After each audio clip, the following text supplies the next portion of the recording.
Seeds of Tomorrow. Seeds of Tomorrow. Chapter 1. The Last Patent. In the year 2065, under a pale gold sky and a canopy of wind-fed solar petals, the world gathered to witness the final flicker of an old era. The grand atrium of Vitagenum, curved like a seed split open, its walls lined with living ivy glass, was filled with delegates, tech magnates, and scientists draped in translucent robes that shimmered with gene-coded threads. Drones floated like fireflies, projecting the event across Edenia's global broadcast channels. At the center of the stage, a glass pedestal rose from the floor, and on it sat a single fruit. Small, pale green, faintly glowing. The neuronectarine, the culmination of 12 years of private research, the last fruit ever to be patented. CEO Cassian stood beside it, all teeth and pride. With this, he declared, we cure degenerative memory decay. Alzheimer's, early-stage dementia, gone. Applause swelled like wind through dry grass. Cameras zoomed, scientists nodded, but among them, two pairs of eyes remained still. Elias Aurum, the silent mystic of the Eden-born groves, and Domina Virelia, co-author of the Global Seed Accord and defender of the unownable world.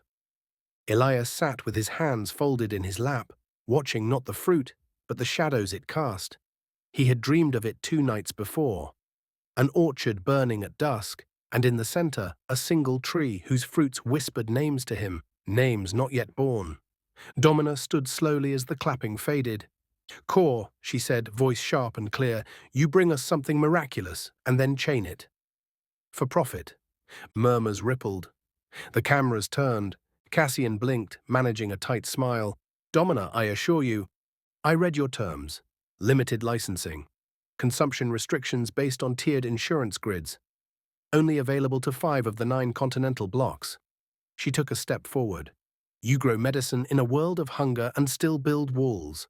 Cassian's smile cracked. Innovation needs incentive. Without investment, there is no miracle. This is reality. Elias spoke, not loudly, but the room fell silent. There is no profit in extinction, he said, and no ownership in mercy. His voice was soft, the tone of moss growing between stone. People leaned in to hear. Domina nodded once. By the power of the accord, and with 3 council signatures, she glanced to the delegates from the Boreal Union, the Oceania Collective, and the Solar Maghreb, who raised their hands. I move to nullify the patent. Gasps, then silence. Cassian stepped forward, hand hovering near the neuronectarine. This will kill the company. No, Domina replied, it will make it part of something larger. Elias rose, slowly, like an old tree bending in a storm. The fruit is not yours. It never was.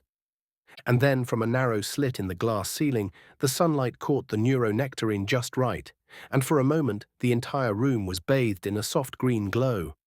The fruit pulsed once, subtle, like a breath. The cameras caught it. Billions saw it. Cassian lowered his hand. Domina turned to the room. From this moment, all life-healing fruits fall under the Open Eden Protocol, shared with all, grown by all, given freely. Vitagenum will be compensated, but no more walls. We plant the future in open soil. A pause. Then, one by one, the delegates rose in agreement. The world didn't cheer. It exhaled. Elias looked at the fruit and whispered to no one, 1 seed down, 23 to go. Chapter 2. Dream of the Golden Orchard. The dream came again, as it always did. But this time, Elias Aurum heard the orchard breathe. He stood barefoot in soil that pulsed faintly with light, warm and soft as a heartbeat.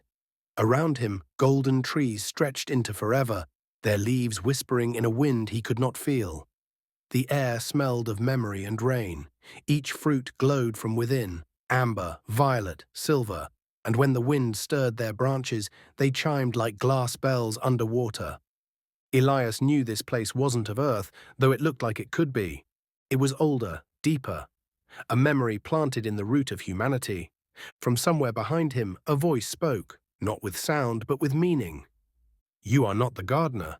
You are the seed. He turned slowly. There was no one, only light. It poured from the trees now, rising like mist, weaving into figures, ancient forms of woman and man, child and elder, beast and bird. None of them spoke, but all of them watched him, waiting. "You've given them tools," the voice said. "Now show them how to use them." Suddenly, the orchard darkened. The sky above cracked like glass, and shadows spread across the ground. One by one, the trees began to wither, not dying, but transforming. Their fruit became cold, geometric, artificial. Gold turned to chrome, leaves curled like wires. The chime of nature became the shriek of circuitry. Then he saw it. A single man, standing at the edge of the grove, holding one of the chrome fruits. Cassian corridor. He bit into it, and from that bite, the orchard bled. Elias woke with a start, the vision echoing in the back of his mind like thunder rolling through a distant valley. His quarters in the Temple of Edenborn were dim and warm, carved into the living trunk of the Ethereum arborum, a tree grown over a century ago with foundations of stone, mycelium, and light-reactive cellulose. The walls shimmered faintly, responding to his pulse. He sat up, pressing fingers to his temple, then reached for the journal by his bedside, handmade paper, of course. Some truths refused to be written in code. Dream 72. The orchard breathes, shadows bloom, core devours the false fruit. Message is clear, warn the Senate. Before greed learns to root. He paused, then beneath it wrote 3 words. I am ready. By the time Elias emerged, the temple's upper ring was already humming with activity. Cynthions in light-weave robes moved through arched walkways that opened to gardens of impossible growth, fruits of every color, size, and flavor, some humming softly, others folding and unfolding like origami in slow bloom. Pollinators danced through sunshafts like jeweled thoughts. He descended the spiral ramp and stepped into the Hall of Harmonics, where the morning symposium was beginning. It wasn't a place for laws or declarations, it was a place for listening. The circular chamber, open to the sky, was built to amplify only calm voices. Those who shouted found their words swallowed. Those who whispered found them carried. At the center of the hall stood Virelia, already in discourse. And so, she was saying, we do not oppose creation. We oppose possession. The fruits we birth are not inventions, they are restorations. They belong to the world, not the vault. A few senators nodded, others frowned behind polished faces. Elias entered without a word, and she noticed him, just for a moment. A flicker of tension eased from her brow. After the symposium, they walked together through the root gardens, where vines coiled like friendly serpents and young Cynthions tended saplings with symbiotic gloves. You dreamt again? She asked. He nodded. What did the orchard say this time? It said, he replied, that we've opened the door, but greed is waiting to plant its flag. She stopped walking. Core? Yes. She sighed, looking up at the thin halo of sunlight filtering through the canopy above. The Accord was supposed to prevent this. Open-source healing, shared genomes, no patents, no ownership. Core will test it, Elias said, but we will answer. They walked on in silence until Virelia turned to him with a trace of mischief in her voice. You still think the orchard is speaking to you? No, Elias said softly. I think it's listening. Chapter 3, Lex Seminum. 3 days after the unveiling of the neuronectarine, the Senate of Edenia convened beneath the Dome of Concord, a sweeping hall of sky glass and living marble, where every voice was echoed and recorded by the branches of the central archivum tree. At the center of the chamber, surrounded by amphitheater seats carved into tiers of biostone, Domina Virelia stood in full regalia. A robe of chlorosilk spun with threads of unpatented grain, each strand a symbol of a fruit once rescued from corporate extinction. The Senate buzzed. Representatives from over 100 global regions, once nations, now harmonic divisions, sat ready with votes in hand. Today they would decide whether the age of biological ownership would end forever. Virelia lifted a hand. The chamber hushed. My fellow stewards of Edenia, she began, her voice amplified by the open dome above. For centuries, we governed with the belief that invention merited possession. We built laws to protect profit even when it came from the living. She stepped forward. But what grows from the earth, what heals, what feeds, what gives breath and blood and memory, was never meant to be owned. On a nearby dais, Cassian leaned back in his seat, arms folded. He wore no chlorosilk. His suit shimmered like oil over water, his face unreadable. Virelia continued, her voice firm. I propose the ratification of Lex Seminum, the seed law, a universal covenant. All future fruits derived from Edenic modification shall be unpatentable, their genomes considered part of the shared commons. Companies who create shall be celebrated, but they shall not possess. Murmurs filled the chamber. One senator, an elder from the Pacific Ring, rose. And what of innovation? What of incentive? If we deny reward, we invite stagnation. Domina turned to face him. We redefine reward. Under Lex Seminum, creators are honored, compensated, and remembered, not by ownership, but by service. Their names etched into the harmonic codex. Their seeds freely distributed. Their legacy woven into the roots of humanity. The room fell still, then a sound, a slow knock of approval. Elias Orion, seated at the back of the chamber, was tapping his knuckles gently on the wooden rail before him, a gesture of agreement once used by orchard elders. Others joined him. The knock became a rhythm. Within moments, half the chamber echoed with it. Cassian stood. So we abandon the entire foundation of value, he said, voice smooth as silk cut with vinegar. We reward ideals, not investments. No, Virelia said calmly. We reward contributions that serve life itself. You may invest in Edenia, but you will no longer own its breath. Cassian's jaw tightened, but he said nothing more. The archivum tree glowed faintly as the vote was called. Petals opened across the ceiling, revealing sky. Each senator placed a hand upon their speaking stone. A voice filled the chamber. Lex Seminum, ratified. 117 for bar, 5 opposed. Light filled the chamber. The branches of the archivum rustled. Somewhere beneath the floor, ancient seeds began to hum in storage. And so the age of ownership ended. From that day forward, all fruit grown from the Edenic genome belonged to the world. Chapter 4, The Council of the Grove. In a forest deep beneath the snow-veiled ridges of what was once called the Alps, a sanctuary of living architecture spiraled upward through mist and time. This was the Grove of 11, home to Edenia's oldest fruit rights, scientists, spiritualists, and seed keepers who had traded status for silence and power for purpose. Here, in domes woven from sentient vines and bioluminescent fungi, the Council of the Grove gathered. A circular platform of barkstone floated just above the mossy forest floor, suspended by magnetized roots.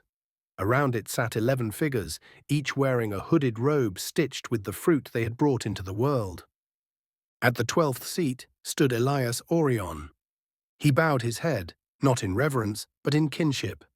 I bring news, he said, and a warning. The Lex Seminum has passed. Most nodded. A few smiled.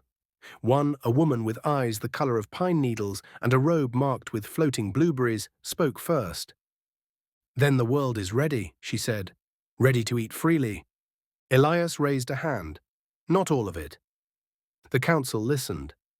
I have seen a fracture, he continued, in dream, in vision. A fruit of power turned hollow, an orchard corrupted by the very hands that planted it. Another voice, deep, rough as crushed stone. You speak of core. Elias nodded. He will not let go. The feast of the unbound is approaching, and already he has sent proposals cloaked in new language, equity, licensing, but the root is unchanged. Control, muttered another. The woman in pine eyes leaned forward. And what do you propose? Elias took a breath. The air here was thick with cedar and memory. We must prepare for 2 paths, he said, one of healing and one of corruption. We cannot only grow fruits of the body, we must now grow fruits of the spirit. A quiet ripple moved through the council.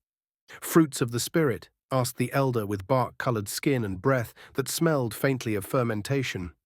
Yes, Elias said, not just medicine, not just nutrients, fruits that temper the heart, that reveal truth, that dissolve greed, soothe fear, call forth memory and love. The earth has always known them, ayahuasca, psilocybin, blue lotus, but they were scattered, feared, misunderstood. He stepped forward, voice low. Now we unify them, we guide them. We engineer not with domination, but with devotion. A long silence followed. Then the pine-eyed woman stood. "You would turn us into mystics again," she said softly. Elias smiled. "Number I would return us to balance." She nodded. "Then I stand with you." Others murmured assent. A few hesitated. The elder with the fermenting breath finally spoke. "We'll need watchers, guardians. If we grow such fruit, it cannot fall into unready hands." "I've already begun to select them," Elias said. "The young, the dreaming, the ones who still hear the trees." The council voted not with words, but with their palms pressed into the barkstone. It pulsed once, a soft green heartbeat. It was done. Beneath them, deep in the soil, unseen seeds began to awaken. Chapter 5. The First Edenborn. Her name was Aurum Solis, and she was born beneath a tree that never existed before her. It stood in the heart of Edenia's central biogrove, tall, radiant, and pulsing with a soft internal glow, as if the sun itself had been woven into its cambium. Its fruit resembled small suns, golden spheres, warm to the touch, humming with vibrational energy. The tree was not made, it was called into being, the result of 20 years of subtle genome work, dream mapping, and the spiritual guidance of fruit-right mystics. And from its fruit, Aurum was formed. She was the first Edenborn, a child grown not from womb, but from synthesis. Not artificial, not engineered in the traditional sense, but invited into being through ritual, light-frequency harmonics, and the fusion of ancestral DNA from thousands of donors, selected not for status or perfection, but for balance. At 5 years old, Aurum could already recite the names of every known fruit in the harmonic codex. At 7, she began tending her own micro-orchard, but it was not her intelligence that made her remarkable. It was her presence. She walked as if the earth turned gently to follow her. Animals approached her without fear. Dying trees bloomed when she passed, and when she touched soil, it remembered water.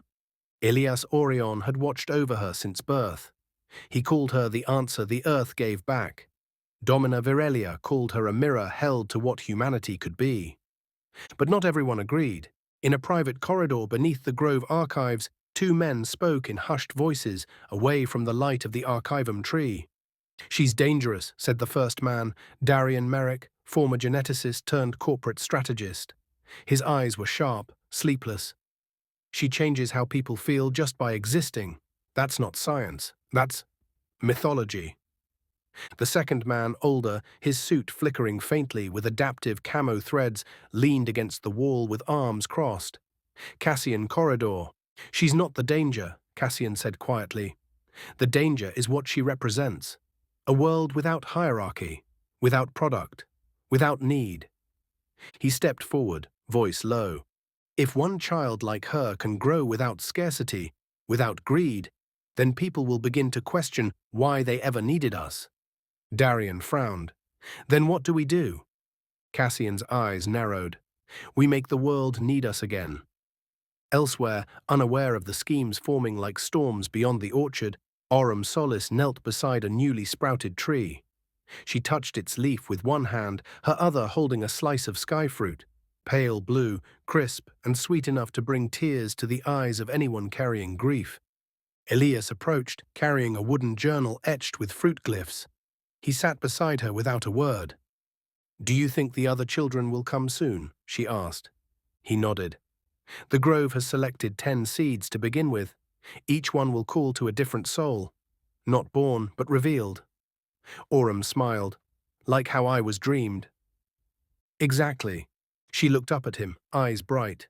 "I dreamed too last night. I saw a garden growing inside a ruined city, and people came to it like they were coming home." Elias looked at her with quiet awe. "Then we must plant that garden." Chapter 6. The Feast of the Unbound. Every 5 years, beneath twin moons and a sky woven with streaming aurora threads, Edenia held its most sacred celebration, the Feast of the Unbound. It was not a festival of excess, but of remembrance, a living ritual to honor the world before ownership, when seeds passed hand to hand and fruit was shared without condition. In every harmonic division, people gathered in gardens, domes, and food forests to share what had been grown freely. But at the heart of Edenia, in the great amphitheatre of Solemn Magna, a singular event took place. Here, under arches of flowering vines and glyph-lit columns, the most visionary fruit rites presented their newest creations, not for sale, not for fame, but to gift them to the world. And this year, one offering would redefine the future. Cassian had arrived early. He wore a dark robe embroidered with fractal patterns, his usual techno-sheen replaced with a more modest aesthetic. But beneath the fabric, his ambition remained untouched. In his hands, he carried a single gleaming fruit, midnight black, veined with silver, beating faintly like a second heart. The fructus lucida, a fruit designed to stimulate maximum neuroconnectivity, promising boundless cognition, accelerated memory retention, even flashes of predictive insight. And buried deep in its genome was a hidden strand, a dormant control vector designed to bond only to proprietary supplements, activating a slow dependency. No one would notice until it was too late. Cassian would not own the fruit, but he would own what it unlocked. High above the amphitheatre, Aurum Solis stood beside Elias Orion, barefoot on the uppermost step. Her eyes were wide with wonder. "So many people," she whispered. "Each one here to listen," Elias said, "and to choose." Below, Domina Viralia stepped to the center of the stage. The air pulsed with silent expectation. She raised a bowl carved from petrified olive root and filled with living seeds. "We begin this feast," she said, "in unity, as those before us did, by sharing not only what feeds the body, but what nourishes the soul." And then the presentations began. Cassian approached when the sky was deep violet. He held up the fructus lucida. "I offer a gift of clarity," he said, voice smooth and solemn. "A fruit to awaken our deepest mind, to reveal the genius that sleeps within us all." He sliced it open. Silver light spilled out, dazzling. A hush fell over the crowd. He handed it to a child. "Taste and see." The child bit. His eyes widened. "I remember everything," he breathed. The crowd murmured, applauded, wondered. Cassian bowed, but his gaze flicked toward Elias. It was time. Elias stepped forward with Aurum beside him. In his arms, a woven basket cradled 7 fruits, each glowing with soft, natural light. One shimmered like water, another vibrated faintly. One had a tiny spiral galaxy spinning inside. "I bring not a single fruit," Elias said, "but a family." He offered the basket to the audience. "These are the sentiens, fruits of the spirit. One eases fear. One restores the joy of play. One brings peace in grief. One kindles forgiveness. One calms the hunger for more. One makes you feel the earth's breath. And one," he touched the final fruit, "helps you remember who you are." No fireworks, no dazzle, just quiet wonder. People reached, tasted, cried. Cassian watched, stone-faced, as the fructus lucida was slowly set down in favor of fruits that required no power, no strings. He turned and walked silently from the amphitheatre, his plans unraveling like rootless vines. Above it all, Aurum looked down, a small golden fruit in her hand. "The world chose," she whispered. Elias smiled, and this time it chose well. Chapter 7. The Fruit of Greedlessness. The invitation had arrived in boxes made of pressed mycelium and etched crystal, each sealed with a vine knot and the mark of the Lex Seminum Council. Only those who wished to contribute fruit to the world under the covenant were invited. To be seated at the table of offering was not a matter of wealth, but of intention. Cassian had accepted his seat with the confidence of a lion walking into a lamb's dream. He wore silver robes now, cleansed, ceremonial, but the quiet smirk on his face betrayed no reverence. Elias Orion arrived last, followed by Aurum Solis, who carried a small woven basket. They approached the long stone table, nestled in a flowering courtyard. where fruit rights, senators, monks, and reformed biocapitalists sat together. The table was alive, literally grown from a single vinewood species called Corda veritas, known to pulse when truth or deception were spoken above it. In the center of the table sat a single silver bowl, empty. Domina Virelia stood at its head. "Before we offer to the world," she said, "we must first offer to ourselves." She turned to Elias. "The grove has prepared it." He nodded. Aurum stepped forward, placing a single fruit into the bowl. It was small, iridescent, translucent with swirling tones of gold and rose. The fruit of greedlessness. Grown not for the body, but for the soul, it worked on frequencies that bypassed logic and spoke instead to desire, untangling fear, loosening attachment, severing the root of hoarding and hunger for more. The table shimmered faintly as the fruit was split into pieces and passed along handmade plates of leaf ceramic. Cassian took his piece like the rest. One by one, they ate. Cassian held his slice of the fruit between his fingers, studying it. It looked almost too delicate to be real, like a dream hardened into matter. He hesitated. "And what precisely does it do?" he asked, voice silken, laced with performative curiosity. "It reveals," Elias said calmly, already chewing his piece, "not who you are, but what you cling to." Around the table, others had already eaten. Their eyes softened, breaths deepened. One former executive wept silently, placing a small pin, once a symbol of their biotech empire, on the table and pushing it away. Cassian raised an eyebrow. "And if I choose not to eat it?" Virelia met his gaze evenly. "Then your fruit is not welcome at this table." Silence hung, taut as wire. Cassian's jaw flexed. For a moment it seemed he might walk, might storm away in protest. But the eyes of the world were on him, broadcast through vines with embedded vision threads, fed into the harmonic stream, watched by billions. He smiled and took a bite. For 3 seconds, nothing happened. Then he froze. His pupils dilated, breath hitched. A low tremor moved through his shoulders.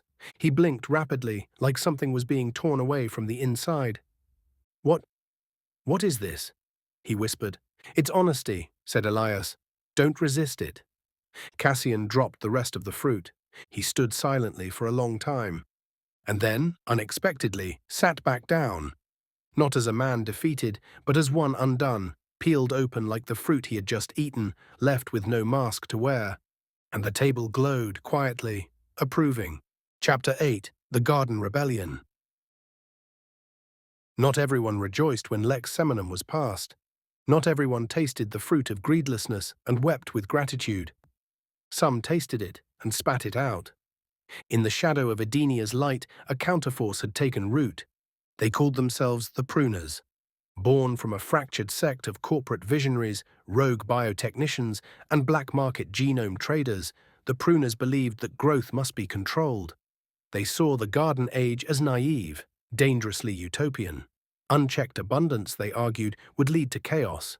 And beneath their polished rhetoric lay a simple truth. They wanted power back. In a remote sector of the Gobi Reclamation Zone, inside a converted orchard factory once used for soy ice production, a new fruit was being grown in secret. It had no name. It was cold, white-veined, and nearly invisible under moonlight.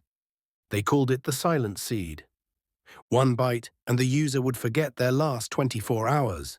With consistent use, it could erase loyalty, sever memory, reshape identities.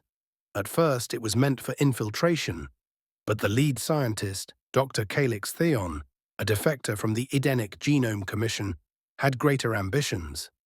"What if we grew a generation?" he whispered to his shadowed team, who never knew what freedom tasted like. He tapped a blackened glass vial. Inside, a tiny crystalline seed. "They'll call it mercy, they'll call it order, and they'll ask us to give it to them." Back in Edenia, Aurum Solis awoke from a dream, gasping. Her skin glistened with morning dew. Her hands trembled. Elias rushed to her side. "What did you see?" She looked at him, eyes wide. "They're planting forgetfulness." She looked at him, eyes wide, voice barely a whisper. "A tree, with no roots, a fruit that steals." I saw people eating it and forgetting their names, forgetting who they loved. Elias's face hardened. He had seen hints, rumors of memory slippage in fringe communities, false fruits appearing in unregulated markets. But this confirmed it. The silent seed, he muttered. Aurum nodded slowly. It grows in metal soil, under a red sun. It doesn't sing like other trees, it screams. Elias stood. Then it's begun. Later that day, he called a summit of the Grove Watchers, young stewards who had trained since childhood to feel the emotional vibrations of plants and people alike. Some had grown up alongside Aurum. Others were Eden-born like her, born of the new fruitways. Each wore robes stitched with root signs, marking them as defenders of harmonic life. There is a war growing underground, Elias told them, not of armies, but of ideas. A war of fruit. He drew a circle on the table, placing 2 seeds in its center, one glowing with golden threads, the other dull, pulsing faintly with static. The silent seed removes memory, identity. It turns people into soil to be planted with someone else's design. We must find it, uproot it, and replace it with truth. Aurum stepped forward, voice clear. We won't fight with blades, we'll fight with fruit. The room brightened at her words. One watcher raised his hand. Then what do we grow? She smiled. A fruit that remembers. One bite, and you recall every moment of love you've ever known. Every ancestor, every kindness. Elias closed his eyes, and so it began. The garden rebellion, not of violence, but of seeds. Chapter 9. The Seeds of Rebirth. Under the cover of dusk, the Grove Watchers moved through Edenia's lower districts, the city lights faintly reflecting off the leafy canopies above them. They traveled in silence, woven into the shadows of the tall, branching structures that housed Edenia's heart, the living cityscape that had once been a distant dream. Now it was a thriving testament to the power of interconnected growth. At their head was Elias, his brow furrowed with worry. The silent seed had been circulating rapidly among the unregulated markets.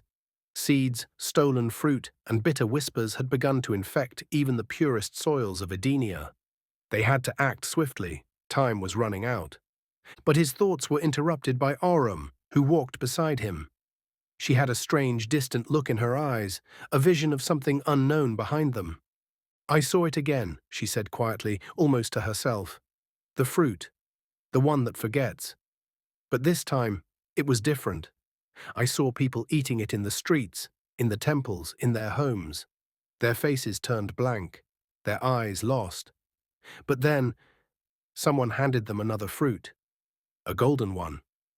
Elias looked at her sharply. A golden one? Yes, the memory fruit. It was glowing in their hands, but it was too bright, too sharp. I fear it might burn them if they consume it.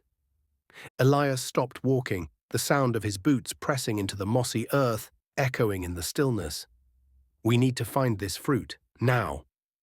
They arrived at the central orchard just as the last rays of the sun dipped below the horizon, painting the sky in hues of purple and amber. The orchard, a massive network of trees engineered to weave both naturally and artificially, was where the most sacred fruits of Edenia were grown. Tonight it would be the site of something far more urgent. Gathered in a circle beneath the grand elder tree, the watchers stood in quiet anticipation. The air was thick with tension, the scent of ripened fruits mingling with the sharp tang of the evening breeze.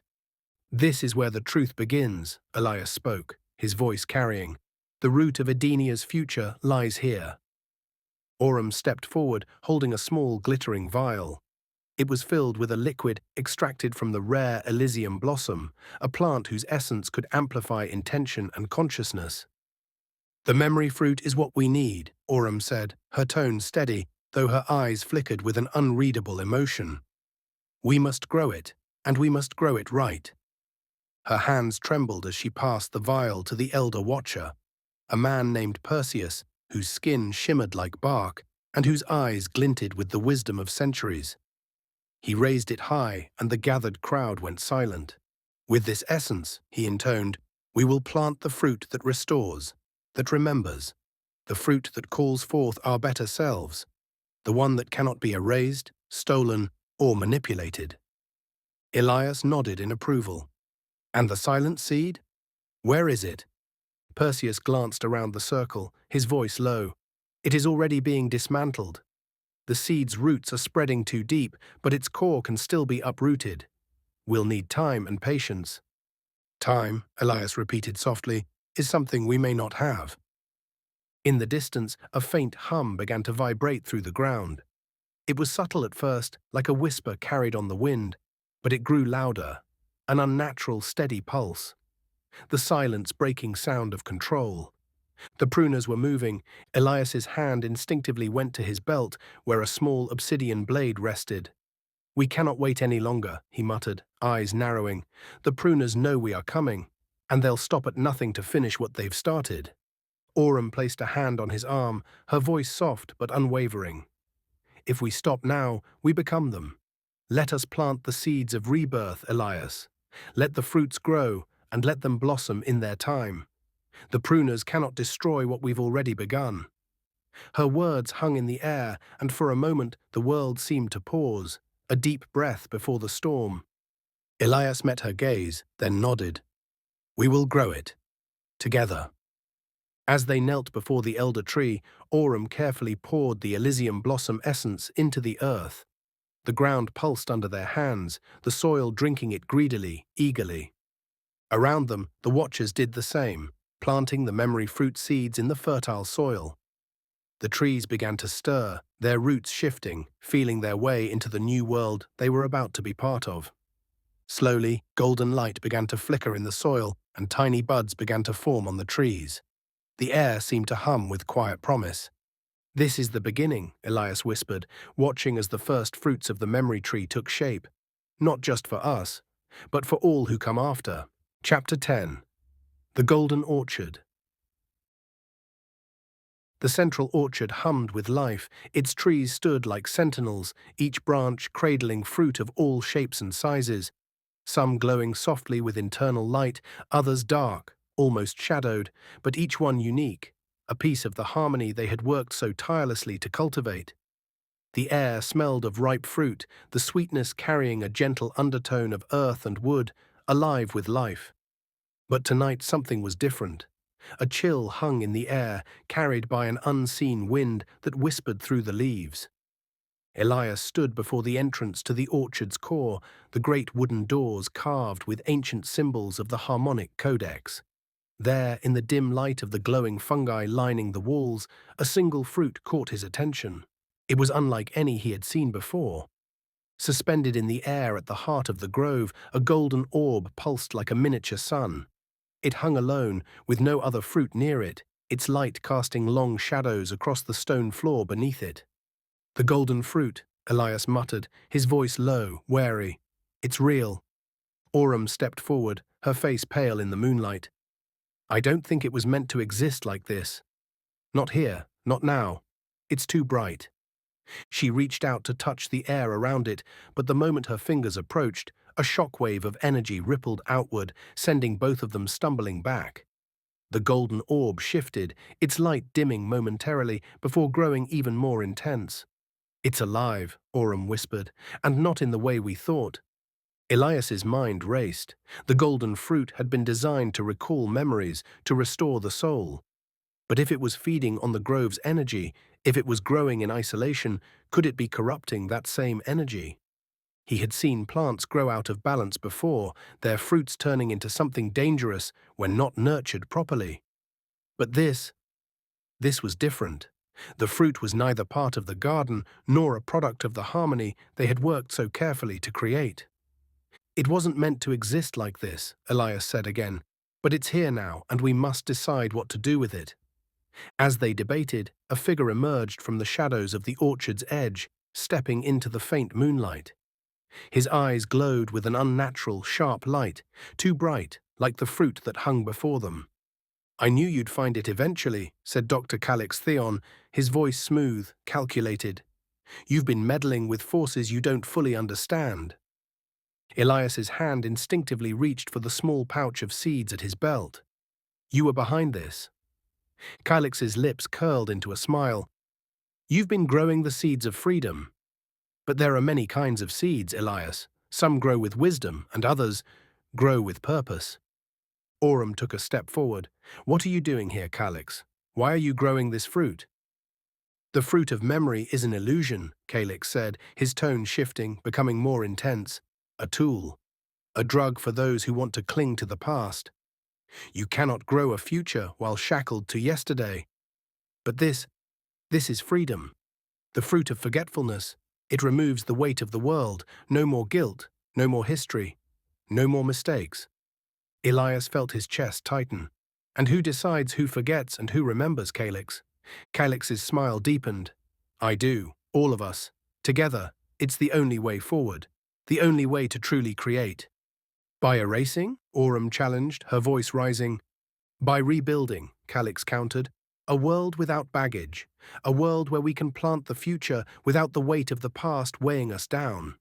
A world where we, control what is remembered and what is forgotten. Elias's hand clenched around the seeds in his pouch. You're playing with forces you don't understand. Calyx laughed softly. Perhaps. But isn't that the point of discovery?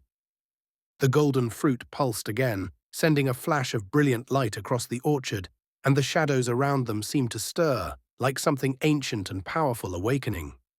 You're too late, Elias, Calyx said, his voice a whisper now. The garden is already mine. It is ours. Chapter 11. The Heart of the Grove. The shockwave of energy from the golden fruit still reverberated in the air around them. Elias's heart raced, his mind struggling to comprehend the shift in the grove's rhythm. It was as if the balance of life had momentarily faltered. The trees whispered, their voices faint but urgent, like a collective breath held too long. Aurum steadied herself, her hands trembling. Elias, this fruit, it isn't just a tool, it's a force, and it's not here by accident. Elias's gaze never left the golden orb. It floated before them like a small, fragile sun, casting beams of sharp light that cut through the darkness of the orchard. This wasn't part of the plan, he murmured. The golden fruit wasn't meant to be isolated like this. It was supposed to coexist with the others, part of the harmony, not this singularity. We have to stop it, Aurum said firmly, before it consumes everything. He nodded slowly, the weight of her words settling like stones in his chest. They had fought for balance, for symbiosis. But this was something new, something they hadn't prepared for. Elias stepped forward cautiously, reaching out with his mind, feeling the pulse of the grove around him, searching for any hint of guidance. The grove had always spoken to him, but tonight it was silent, frozen. Only the golden fruit radiated energy.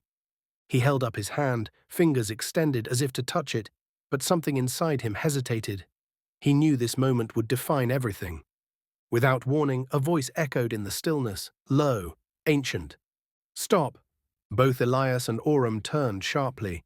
Standing in the shadows at the edge of the grove stood an old figure, cloaked in the robes of the Archivum Watchers. His face was hidden beneath a hood, but his presence was unmistakable. You, Elias said, his voice sharp with disbelief, you've been watching. The figure nodded. Not watching, waiting. Aurum's eyes narrowed. Who are you? The figure stepped forward, revealing a face both familiar and strange. Lines of age were etched into his features, but his eyes gleamed with a timeless wisdom. I am Varos, keeper of the Codex, guardian of the grove's deepest truths. Why didn't you warn us? Elias demanded, his anger rising. This fruit, it's destabilizing everything. You knew about this. Varos raised his hand, calm and unyielding. I did not warn you because I did not know. Not until now. But I feared the fruit might awaken, and that awakening could either restore the grove or destroy it. Elias took a deep breath, the weight of Varos's words sinking in. You knew it could destroy everything. Yes, Varos replied, but I did not know how to stop it. The golden fruit is not a creation of the garden protocol. It is something older than the Codex itself. It was called into being by a force beyond our understanding. Aurum took a step forward, her voice calm but urgent. We can't let it take over. If it's drawing its power from the grove itself, it could consume everything we've worked for. It could erase the harmony we've built. Varos's eyes darkened, If it consumes the grove's energy, it will be unstoppable. You are right. But it is not simply a tool of destruction, it holds within it the seed of something far more profound. It is the essence of remembrance, but not just of the past. It holds the potential to reshape the future, to create a new world from the bones of the old. Elias felt a shiver run down his spine. A new world. Not by creation, but by erasure, Varos said gravely. The fruit is not only meant to restore memories, it has the power to rewrite them, to rewrite history itself. Aurum's eyes widened. That's impossible. Varos shook his head slowly. It is not impossible, but it is dangerous. Whoever controls the fruit controls what the world will remember, and, by extension, what it will forget. Elias's mind raced. We can't let anyone control that power. No, Varos agreed. That is why the fruit must be destroyed. Chapter 12. The Archivum's Secret. The figure that stood before them was a silhouette of ancient wisdom and silent power. Draped in the flowing, deep green robes of the Archivum Watch, the old man's eyes glinted with a quiet authority. His face was weathered, etched with the marks of time, but his gaze was sharp, piercing, like the roots of the oldest trees, twisting deep into the earth. You are standing on the edge of a precipice, the old man said, his voice low and reverberating with the resonance of ages. His voice seemed to echo from the very trees themselves. Elias instinctively stepped back, his eyes narrowing in recognition. Archivus Tyrannus. The man nodded slowly, his long fingers brushing against the intricate symbols carved into the bark of a nearby tree. I have waited for you, Elias Orion. And you, Aurum Solis. The garden has chosen well. His gaze lingered on her, as if seeing beyond her to something far deeper.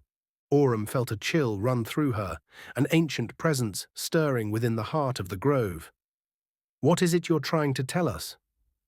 Tyrannus stepped forward, his movements deliberate and slow.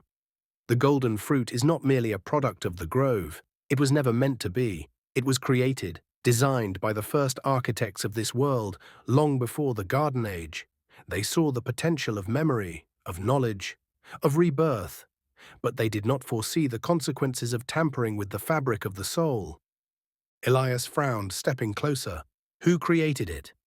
And why is it here now? Tyrannus's eyes darkened. The fruit you see before you is the culmination of a cycle that began millennia ago. It is not a fruit of healing, as you have been told. It is a correction. Aurum's heart skipped a beat. A correction. Yes, Tyrannus replied, a correction to the balance that was lost. The price paid for the creation of this new world, this Edenic vision. The first architects believed that by crafting a seed capable of enhancing memory, of storing every thought, every moment, they could build a perfect civilization. But they did not understand that memory is not just information. It is what binds us to who we are, to who we've loved, to the story of our existence.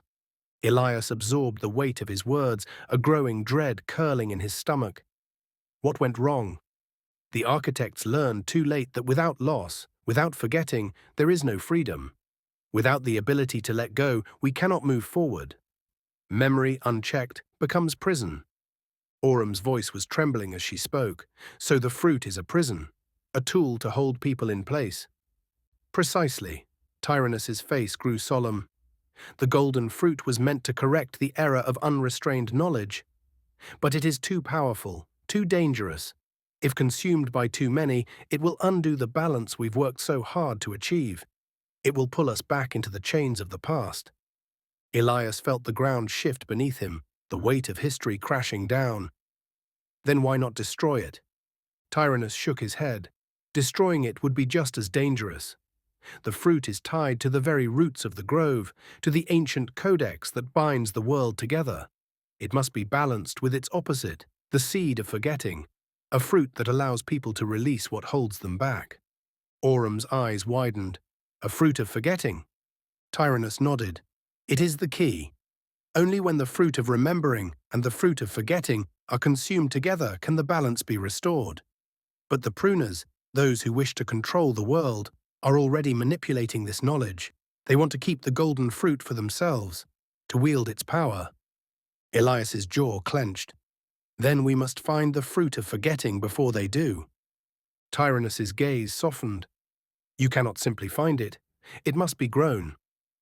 Aurum looked at Elias, the weight of their task now fully settling on their shoulders. We have to grow it, and we have to do it quickly. Tyrannus stepped back, his eyes glowing faintly. The garden is vast, and it is always watching, but time is running out. If the pruners grow too strong, the balance will shift, and the world will be lost to its own history. The silence in the grove deepened. The trees seemed to breathe with them. Go now, Tyrannus said quietly. Seek the opposite. Only then can the garden be saved. Archivist Tyrannus's eyes darkened. The fruit you see before you is the culmination of a cycle that began millennia ago. It is not a fruit of healing, as you have been told. It is a correction, an ancient mechanism built into the seed of civilization itself. Aurum's brow furrowed. Correction? Of what? Of imbalance, Tyrannus said. When the world tips too far toward chaos or control, the golden fruit appears. It remembers everything, even that which was meant to be forgotten. It has the power to restore or destroy, depending on who wields it. Elias turned back toward the floating orb. Then it's not just a fruit of memory. It is a fruit of reckoning, Tyrannus finished. He stepped forward, placing one hand gently against the tree that bore the fruit. The bark responded, glowing faintly under his palm. The Archivum has known of this for centuries. We have watched for its re-emergence. The grove does not grow it by accident. It grows it because the world is ready, or dangerously close to not being. Aurum felt the weight of it settle in her chest. Then what are we meant to do? Destroy it? Tyrannus shook his head slowly. Number to destroy it is to invite shadow to fill the space it leaves. But to understand it, to choose how it is shared, that is the task only the garden-born can bear. He looked directly at Elias. You were not chosen for your knowledge, Elias. You were chosen for your restraint. Silence followed. Then Elias stepped forward, heart pounding, and reached for the golden fruit. This time it did not resist. As his fingers closed around it, light flowed through him. Memories not just of his own life, but of civilizations long past, of ancient trees burned and regrown, of the first garden hidden beneath desert sands. And in the light, one truth rang clear. The fruit did not belong to any one person. It was meant for all, but only those without hunger could carry it. Chapter 13. The Memory Within. The moment Elias's fingers wrapped around the golden fruit, time folded inward. A warm, searing light coursed through his veins, not burning but illuminating. He felt the edges of his mind melt away like frost under sunlight, replaced by something older, something rooted, not just in memory, but in the very structure of the world. He was no longer standing in the grove. He was in a vast desert, wind carving spirals into the sand. Above him, two moons turned. A child stood before him, laughing, holding a seed made of crystal. She dropped it into the ground. A tree burst from the sand instantly, tall, ancient, covered in golden leaves. Then the vision shifted. Now he was in a temple, surrounded by people dressed in robes of fire and stone. A council argued. Their voices echoed, if we encode ethics into fruit, who decides what is ethical? Better the fruit decide than the rulers. But if fruit can judge, then fruit can rule. Another flash. He stood among stars, watching Earth from above.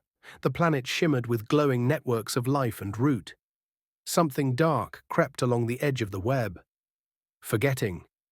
The silent seed. The fruit pulsed in his hand again. And suddenly, Elias was back.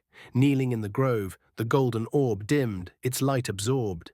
His breath came in shallow bursts. Around him the trees leaned in, silently watching. Aurum rushed to his side. Elias, are you? I saw it, he whispered. The first planters, the garden before the garden.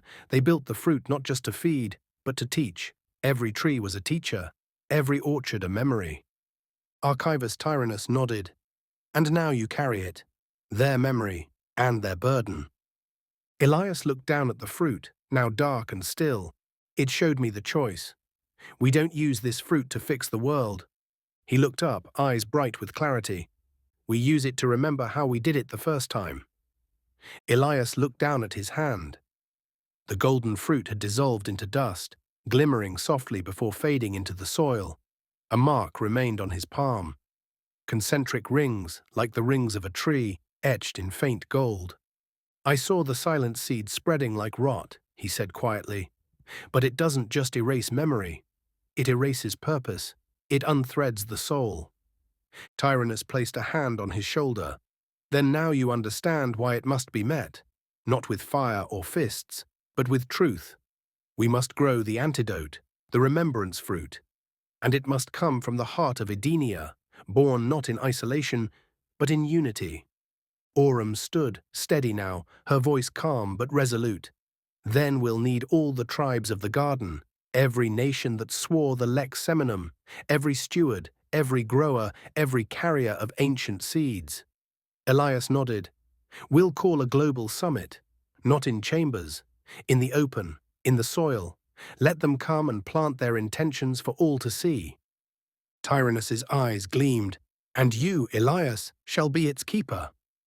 A breeze swept through the grove, stirring the leaves into gentle applause. Somewhere in the canopy, a canary sang, a clear golden note that echoed through the trees. The garden was listening, and for the first time since the silent seed had sprouted, it began to hope. Chapter 14. The Great Planting.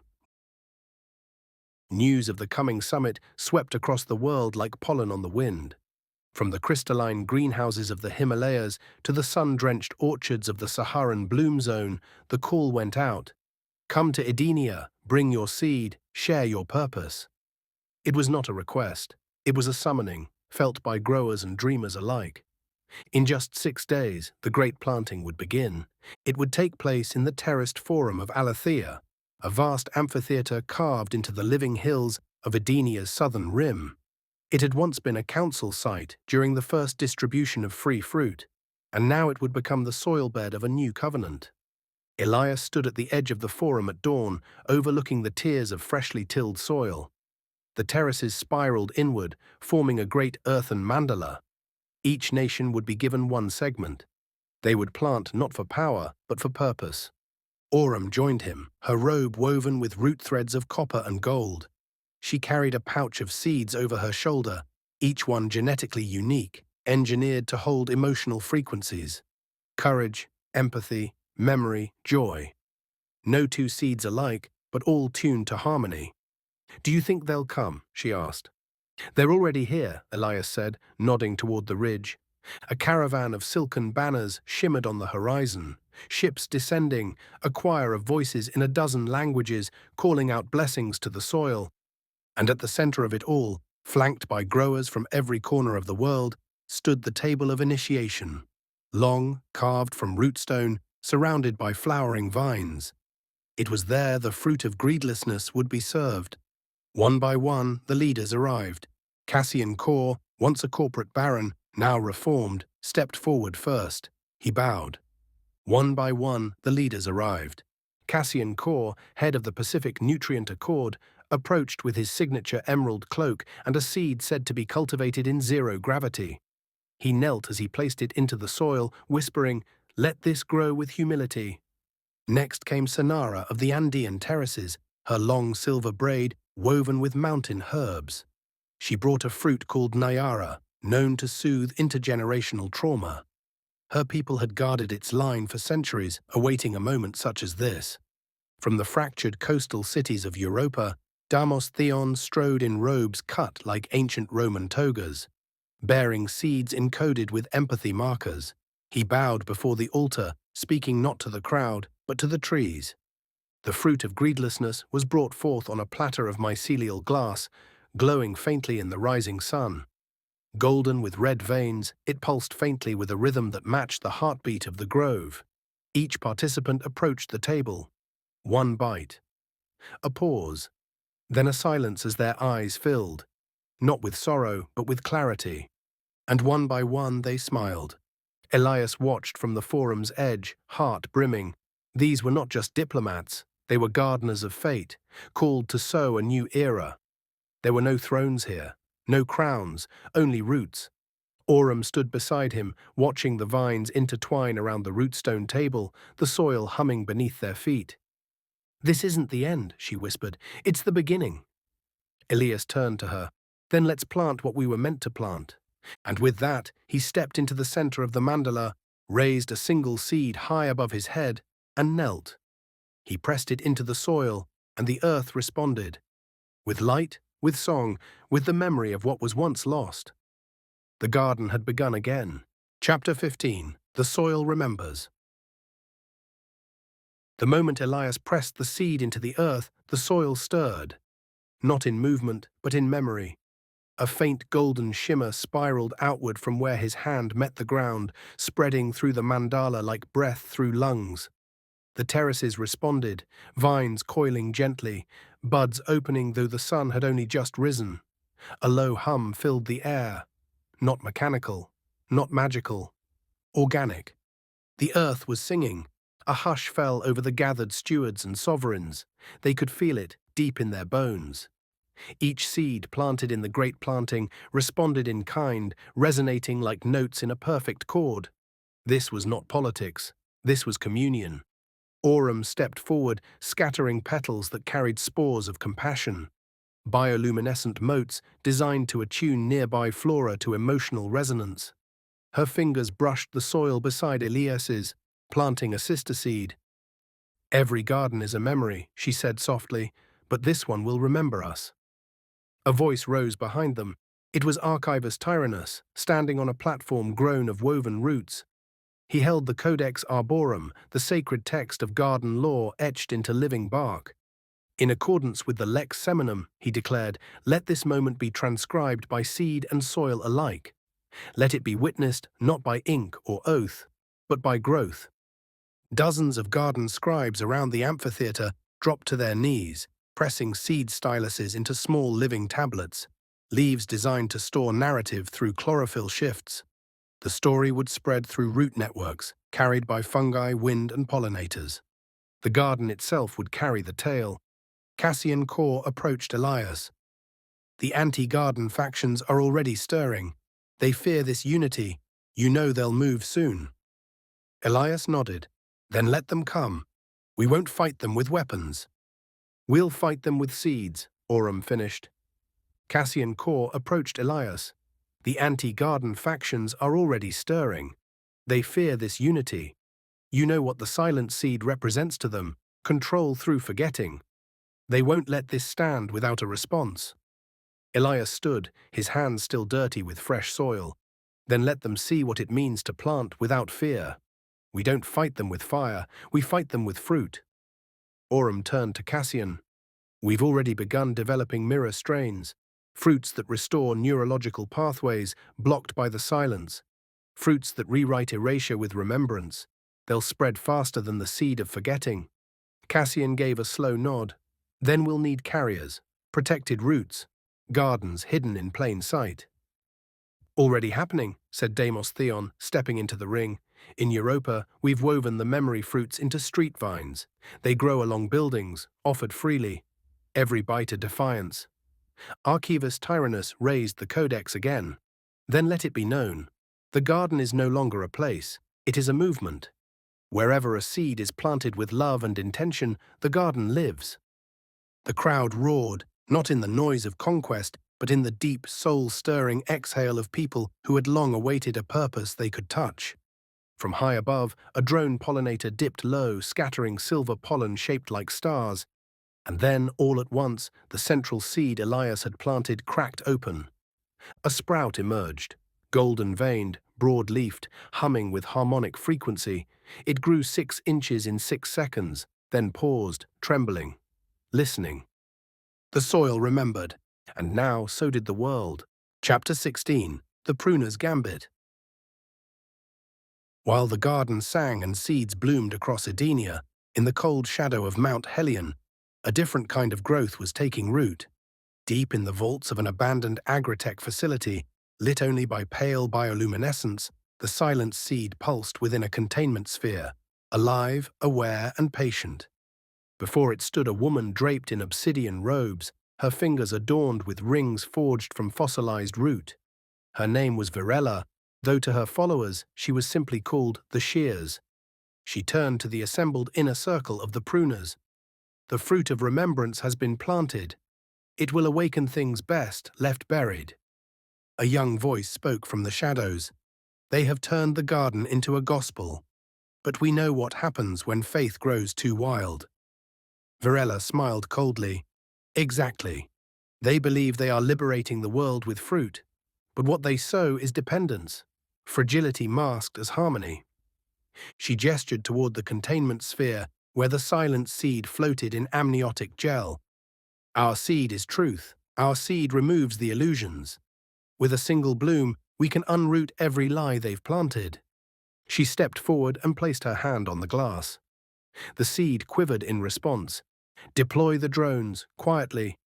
We'll start with the outlying groves, those most dependent on the new fruits. Let's see how strong these dreamers are when memory turns to mist. Back in Edenia, Elias felt it before he saw it. He was tending to the infant remembrance tree when a sudden chill brushed the nape of his neck. A dissonance in the soil, a static crackle in the fungal net. Aurum came running across the mandala. It's begun. 3 remote gardens have gone dark. The fruit wilted. Carriers forget why they were even there. Elias closed his eyes. The pruners are moving. Tyrannus arrived, winded but calm. We must respond swiftly, but not with fear, with root work, with preparation. Aurum nodded. Then let's awaken the ancient seeds, the ones that remember storms. Aurum came running across the mandala. It's begun. 3 remote gardens, Mali, Sapporo, and northern Brazil, report immediate decay. Memory fruits rotted overnight, vines blackened, no pests, no weather shifts, just collapse. Elias rose, face taut. The silent seed, it's active. Archivist Tyrannus arrived moments later, his breath short, his bark text codex glowing with live alerts.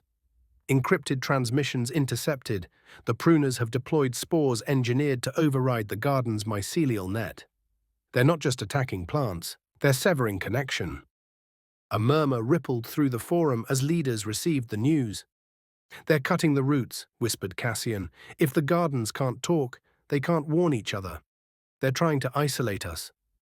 Elias turned to the central remembrance tree, now waist-high, its leaves shimmering like glass. He placed his hand to its trunk. Then we need to evolve faster than they can destroy. Adapt, like nature does.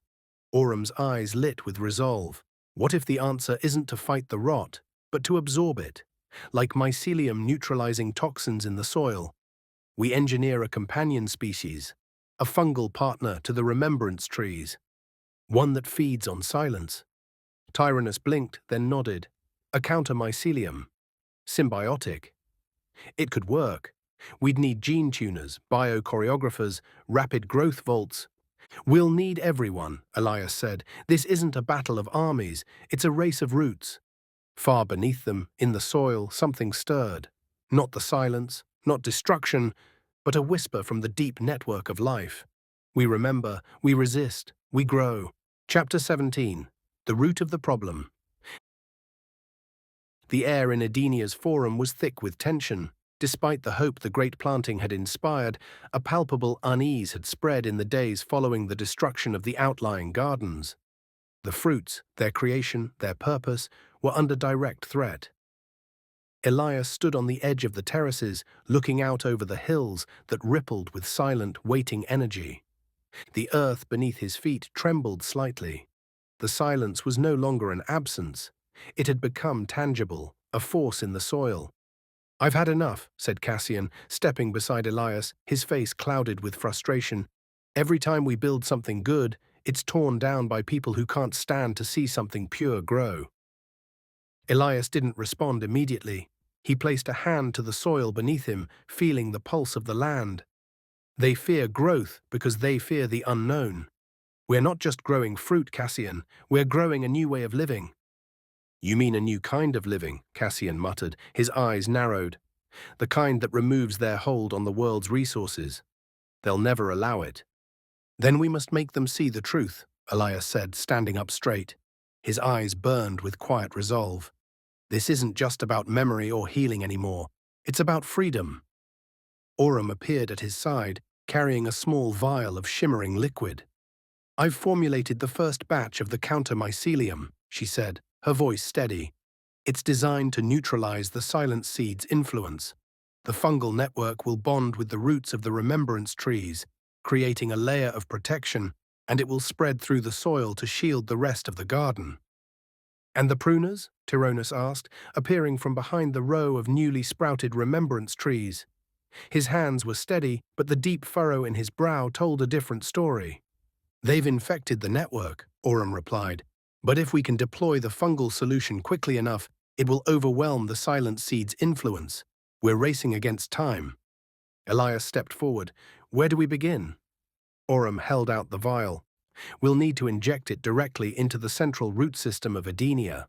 If we do this right, we can reconnect the garden before they've completely severed it.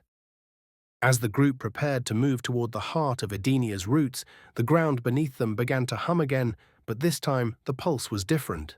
Darker. It wasn't just the silent seed spreading, something else was growing in the soil, something alive. Elias froze. It's too fast. Aurum's eyes widened. They've released more spores. The decay isn't just spreading through the outlying groves, it's spreading into the very core of Edenia. Cassian swore under his breath, "We've got to move now, or everything we've done will be lost." Elias nodded, resolute. "Let's go." They made their way through the grove quickly, passing the trees that had once symbolized hope, now beginning to wither at their edges. The air had grown thick with a grey mist, and the leaves, once vibrant with color, now hung limp and pale. The heart of Edenia was a great basin, deep in the earth, where the primary root system of the garden was anchored. It was the nexus of their efforts, the place where all life in Edenia had begun. The fungal solution had to reach it before the silent seed could fully invade. As they approached the basin, the air grew colder, the silence deeper. "The rot is spreading faster than we anticipated," Tyrannus said. "If we don't reach the roots in time, the network will break down completely." Elias stopped and looked at the others. "We will not let that happen. The soil remembers, the garden remembers. We remember." With a deep breath, he pulled the vial from Aurum's hand and turned to face the basin. "Let this be our stand. Let the roots know we will fight for this. Fight for the future." He uncorked the vial and poured its contents into the soil at the edge of the basin. The liquid spread like light in water, sinking into the earth. For a moment, there was nothing. Then a ripple surged beneath them, a tremor of life, followed by an explosion of energy. The fungus spread through the soil like wildfire, a net of vibrant, glowing threads weaving through the roots of the remembrance trees. The trees responded, their branches twisting toward the source of the energy, leaves brightening, the silence beginning to lift. The pulse in the soil was no longer one of decay, but of renewal. "It's working," Aurum said, eyes wide with relief.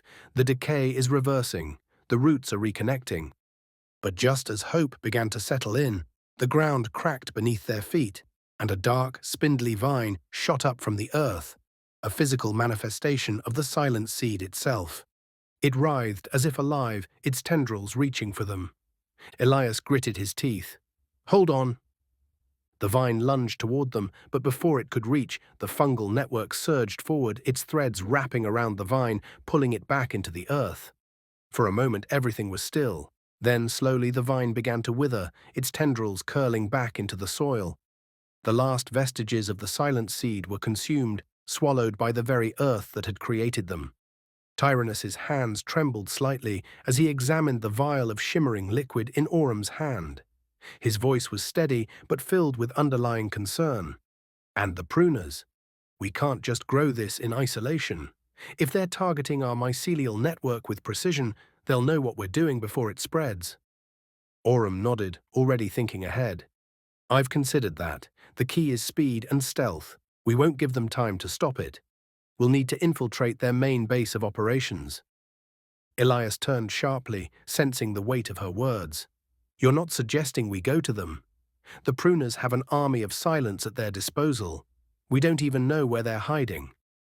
"They've been operating from the mountains," Tyrannus said, stepping closer.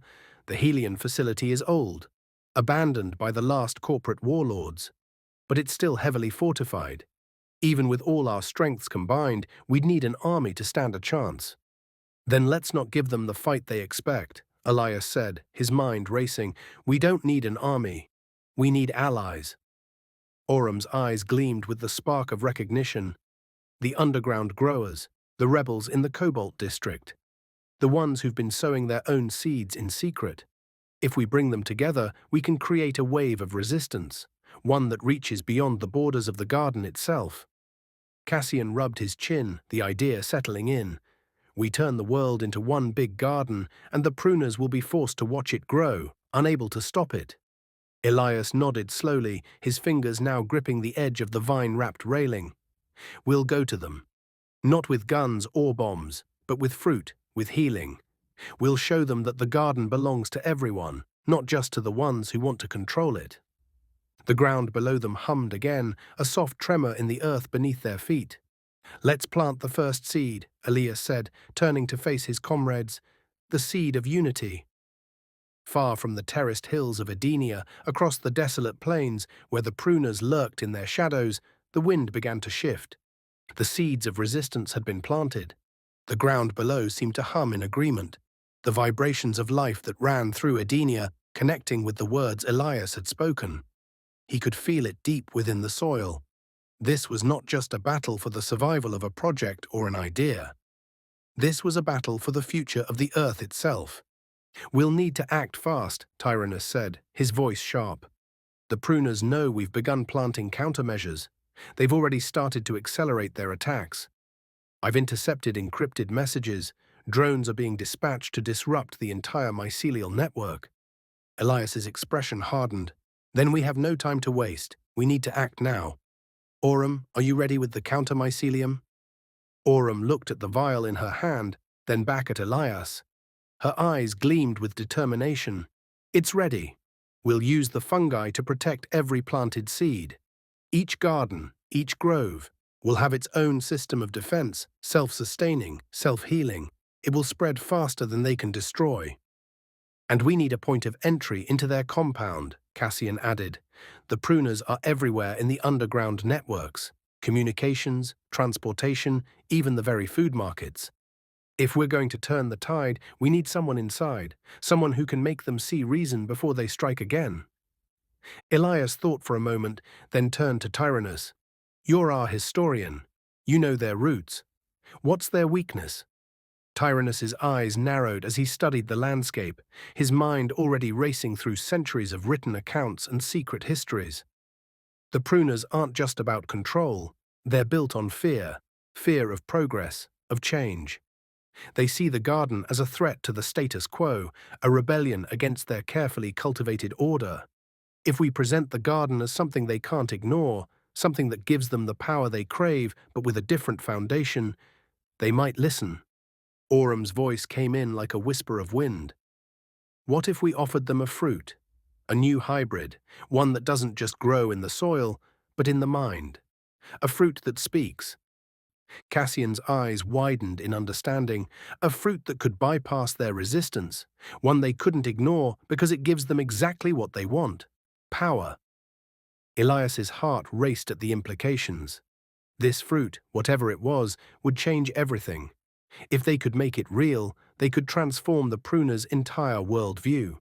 He took a deep breath, looking out toward the horizon where the first hints of dawn were breaking, painting the sky in shades of crimson and gold. Then we'll create it, and we'll bring it to them, not as an enemy, but as a bridge. Tyrannus's voice dropped to a near whisper.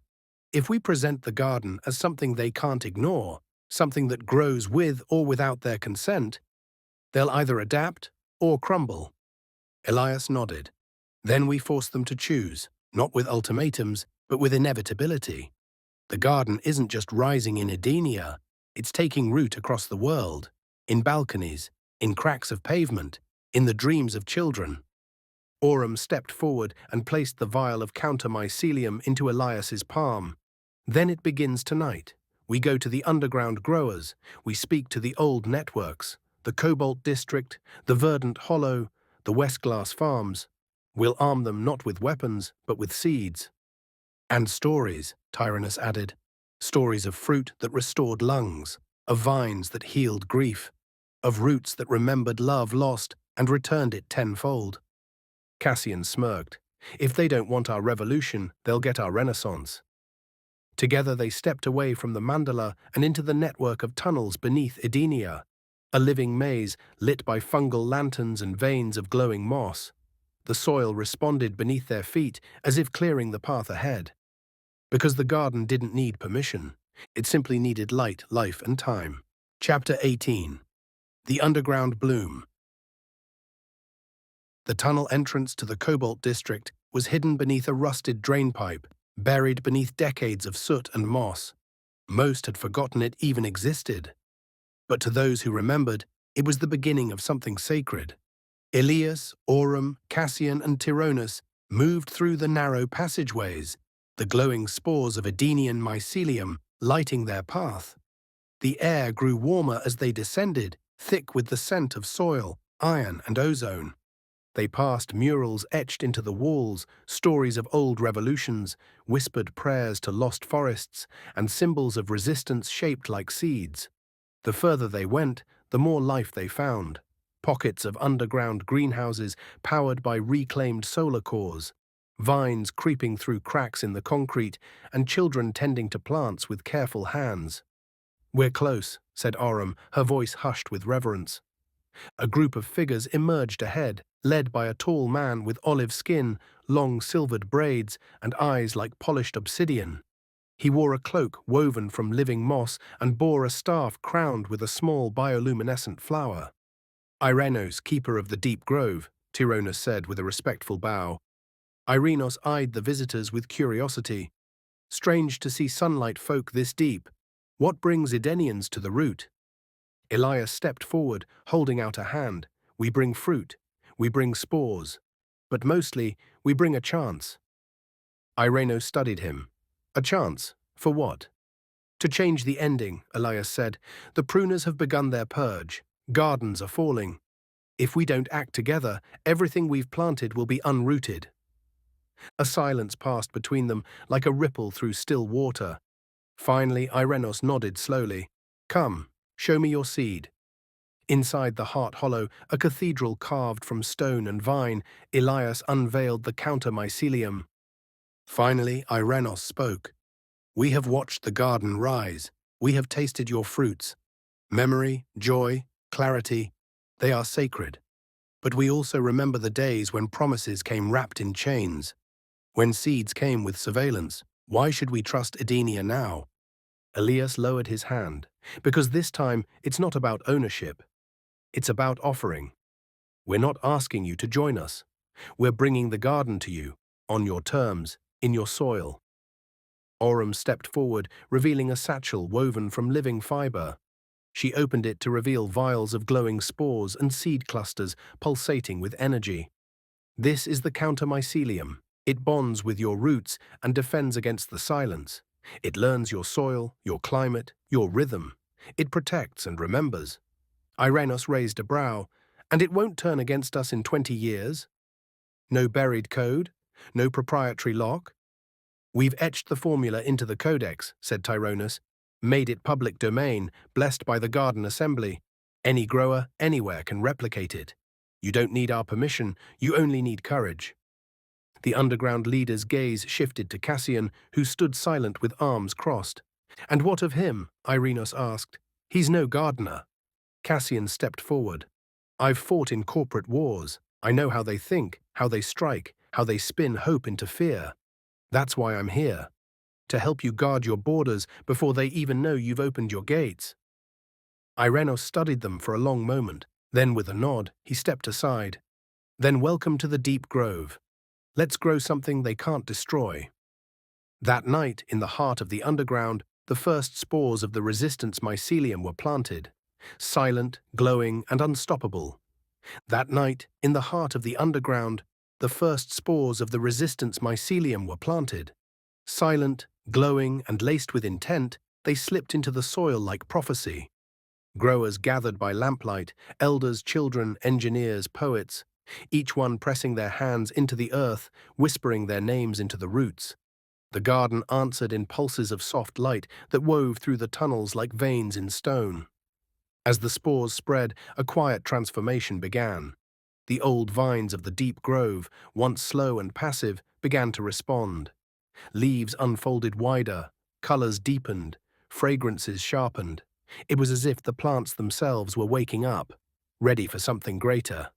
Elias knelt at the edge of one bed of soil and felt the pulse, alive, eager, fearless. "We've done more than give them defense," he murmured. "We've given them voice." Cassian stood behind him, watching the mycelium flicker like constellations. "Let's just hope it's loud enough." Aurum, her hands still dusted with spores, nodded toward the surface. "This is only the first route. We'll spread to Verdant Hollow next, then Westglass Farms. Every community will have a garden. Every voice will have a fruit." Tyrannus smiled. "They'll never be able to silence all of us." Irenos raised his staff high, and the underground crowd fell still. "Tonight," he said, "we plant not only for ourselves, but for the generations to come, for the fruits that do not yet have names, for the soil that remembers freedom." And as the first counterfruit bloomed, small, golden, and shaped like a teardrop, the deep grove erupted in a silent cheer. The war was not over, but the garden was no longer alone. Chapter 19. Verdant Hollow. The approach to Verdant Hollow was unlike anything Elias had ever seen. A vast rift in the earth, once scarred by mining, had been transformed into a lush crater of living terraces.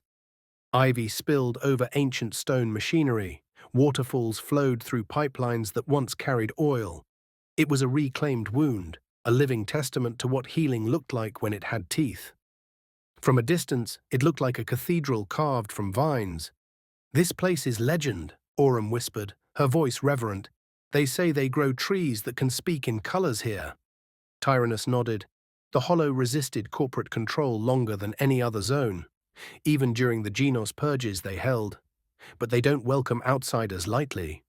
Cassian scanned the canopy above them. "They're watching us." A vine creaked, a shadow darted between leaves, then a voice echoed from the treetops. "State your intention, or turn to compost."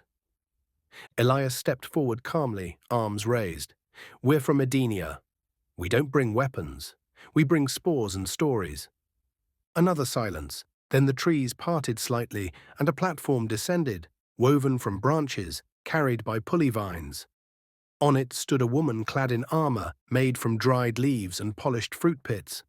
Her hair was a tangle of flowering dreadlocks, and her eyes burned gold with biolum. "Callista, root warden of Verdant Hollow," she said. "What makes your spores different from the poisons they tried to feed us before?"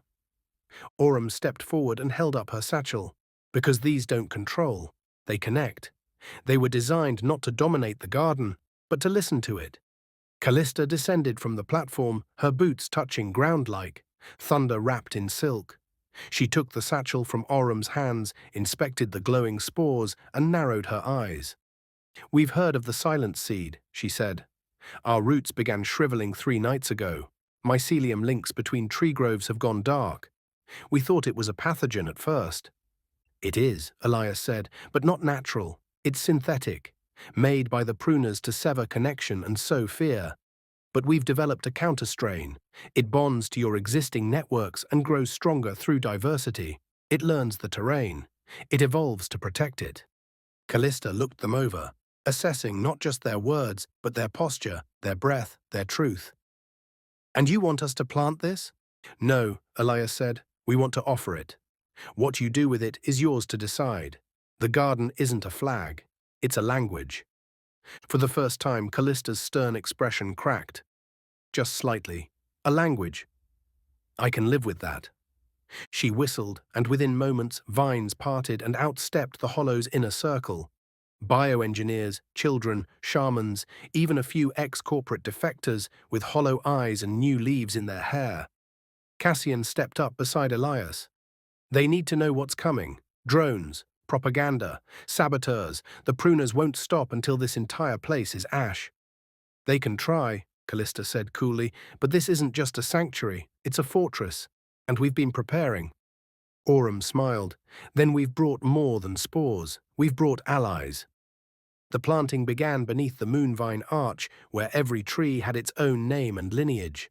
Children poured the spores gently into the soil, their hands steady, their eyes wide with wonder. Each scoop was a prayer, each seed a promise. Callista oversaw the planting herself, her voice calm but commanding. Let the spores listen first, let them taste our roots, hear our forest's heartbeat. Then, and only then, will they be welcome. The ground responded almost immediately. Where the spores touched earth, a pulse of soft golden light shimmered through the roots like a sigh of relief. Trees long thought dormant stirred, their bark shifting as if exhaling after a long sleep. Vines untangled, petals opened to the moon. "It's working," Aurum whispered. Cassian kept watch from the perimeter, eyes on the canopy. No movement up top. "But I don't like how quiet it is." Just then, a soft tremor rolled through the hollow, not from above, but from within. A young girl near the edge of the terrace cried out. A vine had wrapped gently around her wrist, glowing faintly. "It's okay," Callista said. "It's speaking." Tyrannus approached and knelt beside the girl. "What's it saying?" The girl closed her eyes. Her voice came soft, almost trance-like. "It says, we're not alone anymore." The grove fell silent. Then, like a slow-building chorus, the trees began to hum, not with sound, but with resonance. Every plant tuned to a frequency of connection, one that echoed across the mycelial web, outward, beyond the hollow, toward every corner of the earth where a garden waited. The signal had begun to spread. Elias smiled. "The garden is waking up." Chapter 20, The Fruit of Greedlessness. A week later, the world watched as a miracle unfolded in real time. Broadcasts hijacked by underground channels showed what many had called impossible. A gathering of corporate leaders, heads of state, garden elders and sovereign growers seated at one long shimmering table beneath the open sky of Mount Etherian. The summit had been proposed by Elias himself, with the support of Verdant Hollow, the Deep Grove, and now dozens of awakened zones. But the crown jewel of the event wasn't the truce or the televised speeches. It was the fruit. It stood at the center of the banquet table, grown in secret by Edenia's most gifted biosymbionts and blessed by spiritual growers across the globe. A single, radiant fruit the color of sunrise and starlight, its surface swirling with iridescent shimmer. It was called Eleuthera, the fruit of greedlessness. Engineered not through control, but through intention, Eleuthera worked not on the body, but on the soul. It calmed fear, it silenced the hunger to dominate. It reminded those who tasted it of their first kindness, their first heartbreak, their first moment of true joy. It restored empathy like a muscle remembered. Each delegate had agreed, to sit at the table they must eat of the fruit. And so they did. One by one, Cassian watched from a nearby tower, his fingers tense on the balcony rail. "It's happening." "Not just happening," Aurum said beside him, "it's changing them." The cameras captured the stillness, the way hardened executives lowered their eyes, the way their hands trembled. One CEO broke down in silent tears. Another whispered, "I forgot what it felt like to care." In the center, Elias stood in ceremonial robes woven from vine silk and layered with petals from each major biome. His voice, calm and unwavering, echoed through the crystalline amphitheater. "This fruit was not grown to shame you," he said, eyes scanning the long table.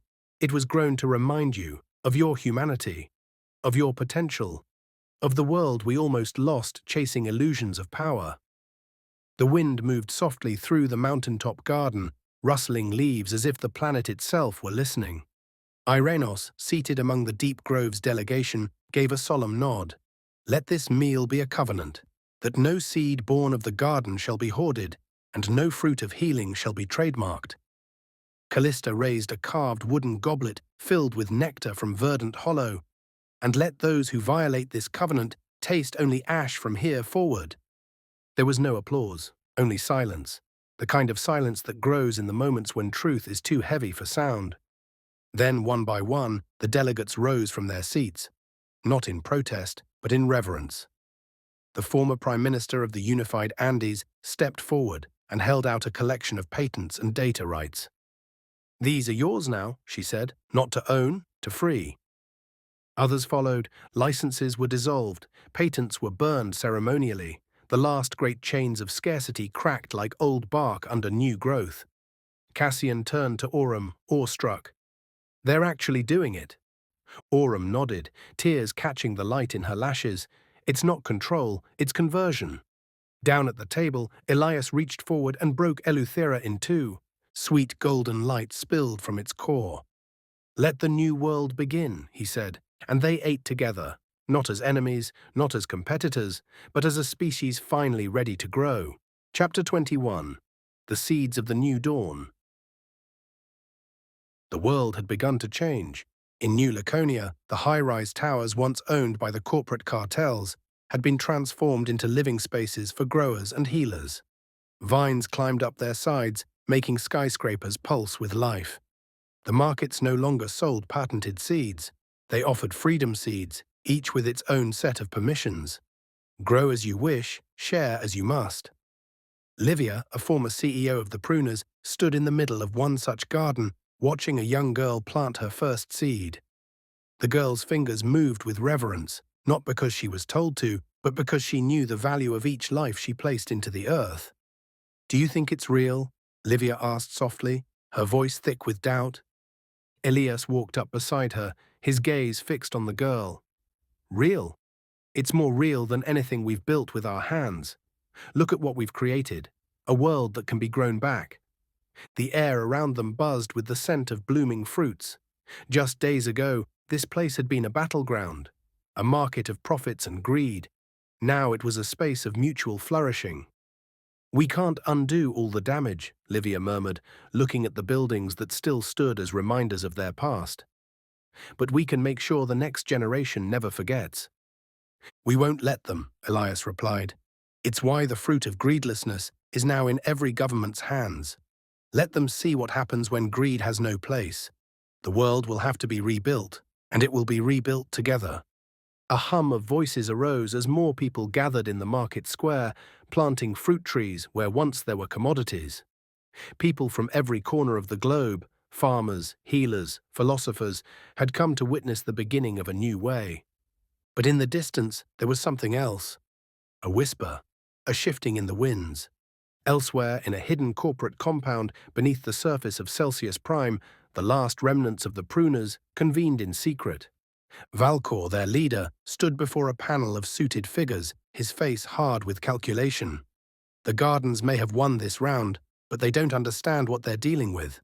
The old systems may be crumbling, but the new ones, they need guidance.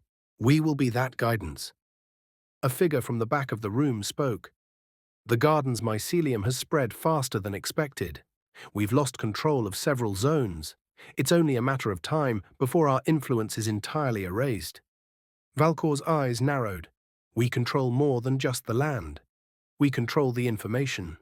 And information is everything. The world thinks this garden revolution is a cure-all, but they have no idea what true balance is." One of the members leaned forward, his fingers interlaced. "What is the next step, Valcor? How do we regain control?" Valcor smiled darkly. "We'll go to the heart of the garden itself, Edenia. Let them think we've disappeared. While they rebuild their little paradise, we'll prepare the real seed. And when they least expect it, we'll plant the one thing that can truly undo all their progress." Back in New Laconia, the Global Growth Forum had begun. People from all over the world, leaders, artists, scientists, were gathered in the central plaza, each one there to discuss the future of the garden. It was a momentous occasion, a birth of ideas, but there was an undercurrent of uncertainty. Elias stood on a raised platform, addressing the crowd. "We've planted the garden together. Now we must ensure that the fruits we share are for everyone. But we also know there are forces still working to stop us, forces that will try to take back control, even if it means sabotaging everything we've built." The crowd murmured. The tension was palpable. "But," he continued, "I believe in the power of connection, the power of our mutual growth. And this is just the beginning. Together, we will spread the garden, wherever there's soil, wherever there's breath, wherever there's life." As the crowd erupted in applause, Callista and Tyrannus exchanged a glance. "The forces against us are still out there," Callista said, her voice low. "The pruners may have been wounded, but they aren't dead." Tyrannus nodded. "They'll regroup. But we've planted the seeds, they can't take that from us." Elias stepped down from the platform, eyes scanning the horizon. In the distance, the skyline of New Laconia was outlined in soft light, covered in green, symbolizing the first chapter of this new world. But even he could feel it, the shift in the air, the pulse beneath the earth. The fight wasn't over, it had just begun.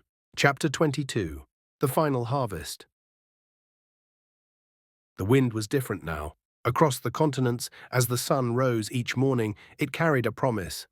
A shift in the atmosphere, the kind of subtle change that only the earth could recognize. It was no longer a world held together by fear and profit, but a place where roots intertwined beneath the surface, binding nations, ecosystems, and hearts. In the Southwest Reclamation Zone, a place once decimated by corporate logging and illegal mining, the first curivine had been planted. What had once been a wasteland was now alive with the sound of thousands of new shoots, each one a whisper of hope. The vines climbed upward with purpose, winding around the skeletal remains of what had once been a tower of extraction equipment. Tyrannus stood at the edge of the field, the light of dawn catching in his eyes as he watched the new shoots stretch skyward. His hands, still calloused from years of battle, were now accustomed to cultivating life rather than fighting for it. "We've done it," he said, his voice hoarse with emotion. "We've actually done it." Aurum stood beside him, her hands on her hips, watching as the land transformed around them. "No," she said with a smile, "we've only just begun." Elias walked over to join them, carrying a satchel of new hybrid seeds. "The hardest part is still ahead," he said, his voice thoughtful. "This movement will only thrive if it keeps its roots in the soil, nourished by those who are willing to work together. We've planted the seeds for a new world, but now we have to make sure it grows. And that means tending to the old wounds, because the pruners will not go quietly." Cassian arrived, his face darkened with the same shadow of concern that had clouded it since their victory. "I've been hearing whispers," he said, his tone low. "The pruners are regrouping, not to fight, but to infiltrate." Elias narrowed his eyes. "We've known that was coming. Their operatives are already in place, working in the shadows, waiting for the right moment to strike." Cassian shook his head. "They'll come for our seeds, for the tech, for the trust we've built." "They always come for what we love," Tyrannus said, his voice hardening. "We'll be ready," Elias said, his resolve settling into a sharp edge. "The garden is not a fortress built from stone. It's a movement, a network of hearts and minds, and the garden always grows stronger when it's shared." Cassian arrived, his face darkened with the same shadow of concern that had clouded it since their victory. "They're not gone," he said, his tone edged with urgency. "We've seen their movements. Corporate interests are regrouping. They've been quietly gathering the last of their forces in the corporate free zones, and they're trying to monopolize what remains of the natural resources." Elias looked at him, his gaze steady but filled with the weight of experience. "We knew it wouldn't be easy. They're like rot beneath the skin, resistant to the light, always trying to grow back." Tyrannus clenched his fists, his usual calm shaken. "What do we do now?" Aurum stepped forward, her voice resolute. "We do what we've always done. We keep growing. We keep spreading the knowledge and the power of the garden. The people now know what's possible when we work together. We've given them the tools to sustain the change. They're not going to let it go without a fight." Cassian nodded, his expression hardened. "Then it's time to make sure that fight is one they can't win. We've outgrown the old system. Now it's time to eliminate the last vestiges of it." Elias pulled the satchel from his shoulder and opened it, revealing seeds that glowed with an iridescent light. The air around them seemed to hum, as if the seeds themselves carried the pulse of the earth. "These," Elias said, "are the seeds of true change. They don't just grow plants, they grow societies. If we plant these in the right places, the pruners won't stand a chance. The earth will reclaim the land and will have the final say." Callista, having arrived with a group of Verdant Hollow's finest, stepped forward. "It's time to replant the world, one seed at a time." Every territory we touch will be a node of resistance. The Earth will not just be healed, it will evolve. Cassian glanced at the horizon, and will make sure that the first thing they'll grow is freedom. The group gathered, their purpose clear. This was more than a mission now, it was a movement that had ignited, and they were the ones who would guide it through its final battle against the last remnants of exploitation. As they began planting the first of the iridescent seeds into the fertile soil, a ripple moved outward, a pulse of energy that spread across the land. The transformation wasn't just physical, it was spiritual, cultural. Everywhere the seeds were planted, something shifted. Ancient growth patterns returned, ecosystems began to thrive once more, and the very air felt lighter. For the first time in generations, it seemed that the world had begun to heal itself. Chapter 23. The Dawn of the New Era.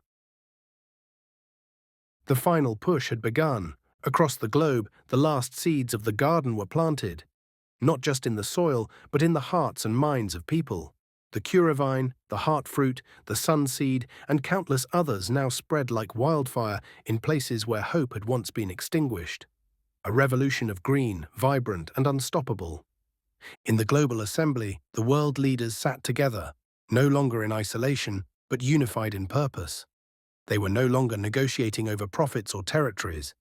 Now they discussed how best to protect the planet and its inhabitants, how to ensure that every soul had access to the fruits of the garden.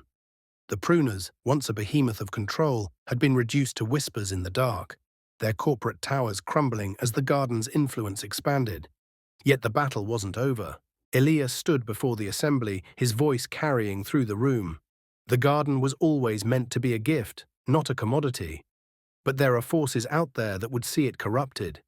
We must ensure that the principles of free access and shared stewardship remain the foundation of everything we've built. At the table, Livia, now a key player in the global push for unity, nodded in agreement. We've seen what happens when the forces of greed get their hands on something powerful. But this time, we have something different. A world united by the fruits of the earth. No more scarcity, no more fear. Callista was there too, her presence grounding, her words sharp. The pruners may be vanquished, but we've seen how quickly corruption can take root when we stop paying attention. We must create systems that can never be undone, safeguards for the future. The agreement was unanimous. Meanwhile, far away, in verdant hollow, the last of the fruit of greedlessness was planted in the soil, its seeds distributed to the farthest reaches of the earth. The final harvest would be shared not only among the governments, but also among the people, ensuring that the cycle of abundance continued for generations. Cassian looked out across the newly reclaimed land, his face a reflection of all they had fought for. "This is it," he said quietly to Aurum, who stood beside him. "This is how it's meant to be. A world where every seed is a promise." Aurum smiled, her gaze soft but determined. "We've planted the seeds. Now we have to make sure they grow." With a final nod to each other, the two walked toward the center of the hollow. The wind carried the scent of new growth, and in the distance, the first signs of a new sunrise painted the sky. Meanwhile, far away in verdant hollow, the garden's heartbeat pulsed stronger than ever. The ancient trees that had once been silent witnesses to centuries of human exploitation were now alive with vibrant energy, their roots deepening into the earth as new shoots stretched toward the sky. Tyrannus and Aurum stood side by side on the balcony of the grove's central temple, watching as new growers, farmers, healers, and visionaries tended to the fruits of the garden, ensuring they would be protected and shared with no one entity holding power over them. "We've come so far," Aurum said, her voice filled with awe. She had seen the land scarred, and now she saw it reborn, renewed by the very forces humanity had once feared. This was never just about the fruits. It was about restoring balance. Tyrannus, ever the strategist, was already looking toward the horizon. And balance is fragile. We can't afford complacency, not now. The world is changing, yes. But it's also being tested in ways we can't predict. The pruners are a shadow, but shadows always have a way of creeping back. The seeds we've planted, they'll keep growing, Elias said, approaching them, his gaze unwavering. But only if we keep nourishing them. We must remain vigilant. The world must know what we've built is not for sale. It is a gift for all. A final wave of wind swept across the grove, rustling the leaves and carrying a sense of unity that hadn't been felt in centuries. People from all corners of the earth had begun to gather here, in the heart of the garden, as a symbol of global solidarity. The barriers that once separated nations, corporations, and ideologies were being dissolved. Cassian, who had been walking the perimeter of the grove with a quiet intensity, turned toward the group. The harvest is ready, but we need to prepare. The world hasn't seen anything like this before. There are those who still won't believe in the power of the garden, who will do anything to see it fail. Elias nodded gravely. The pruners are weakened, but not broken. We must ensure that our message reaches every corner of the earth. The garden cannot be undone by whispers in dark corners. It's time for every single person to be a part of this transformation. Aurum stepped forward, a spark in her eye. Let's make sure we're ready to guide them, every step of the way. There's more at stake than just the fruits. It's about humanity reclaiming its place in harmony with nature. The garden will grow, but it needs caretakers. It needs stewards. I'll be ready, Tyrannus said, a fire burning in his eyes. We're not just guarding the land, we're defending the very principles we've fought for. Elias smiled softly. Then let's make sure we're not the only ones who carry that fire forward. The time has come for the garden's true harvest, when every individual becomes both the guardian and the gift. And so the call was made. Throughout the world, broadcasts aired showing the fruits of the garden blooming in real time across cities, villages, and forgotten lands. Gardens weren't just planted in the rich soil of fertile earth, they were being nurtured in the hearts of people. From the smallest home gardens to towering cityscapes, the world was filled with green. Each person was given a seed. Each person was given a purpose. For the first time in history, there was no competition. There was no ownership. There was only a shared desire to create something beautiful and lasting. At the World Union Summit, leaders from all nations gathered in a stunning display of unity. The massive hall, once a place for high-stakes negotiations over oil and power, was now filled with vibrant greenery.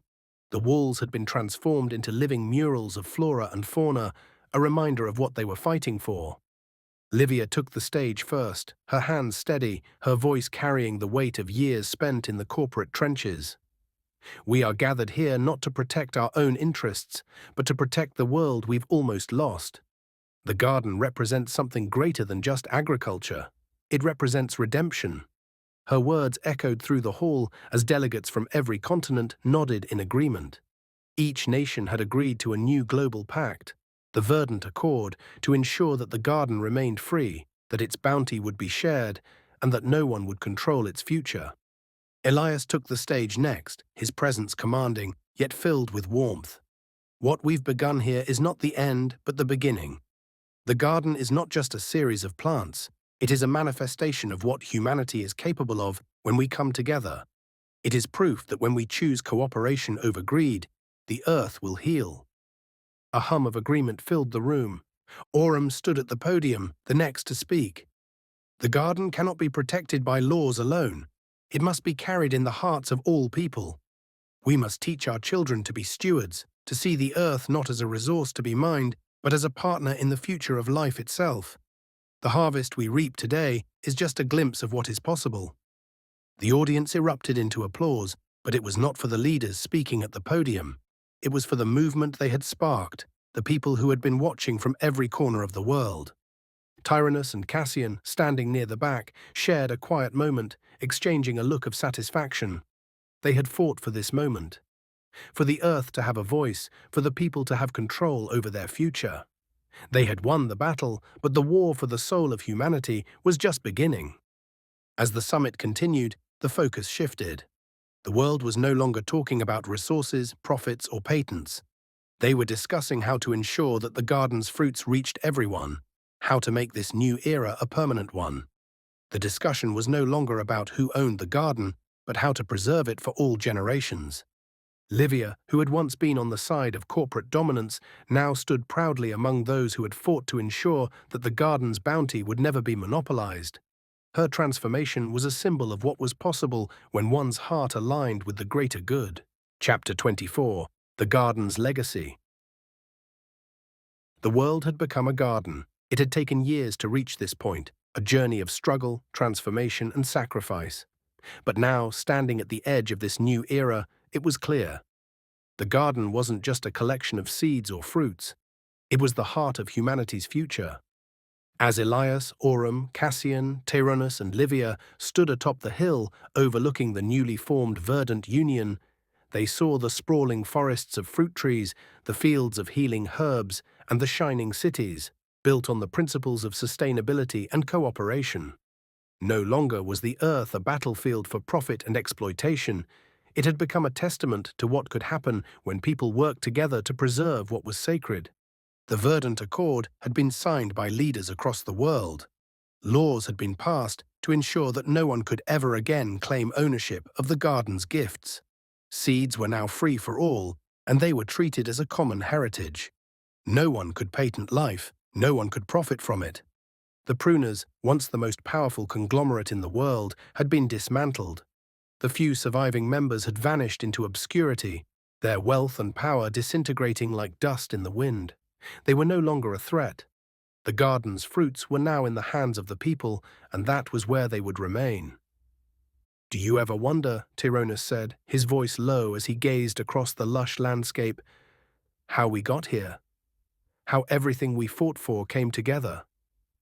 "I don't wonder," Aurum replied, her voice steady, "because I see it in the people. I see it in their eyes. They know the value of what we've built. They will protect it." Cassian was quiet, his gaze sharp as he observed the horizon. "We've built something that can never be taken away again. The world will change, but this," he gestured to the endless fields, "this is permanent." Elias stood apart from them for a moment, watching the sun dip low in the sky, painting the clouds in shades of violet and gold. The air was thick with the scent of blooming fruit, and he breathed deeply, filling his lungs with the sweetness of the future they had created. "We've done more than grow plants," he said softly. "We've planted a new way of life, a way that doesn't just take from the earth, but gives back." Livia, who had been standing with her arms crossed, smiled at them. "I always thought the future would be about technology, about machines and progress. But it's not.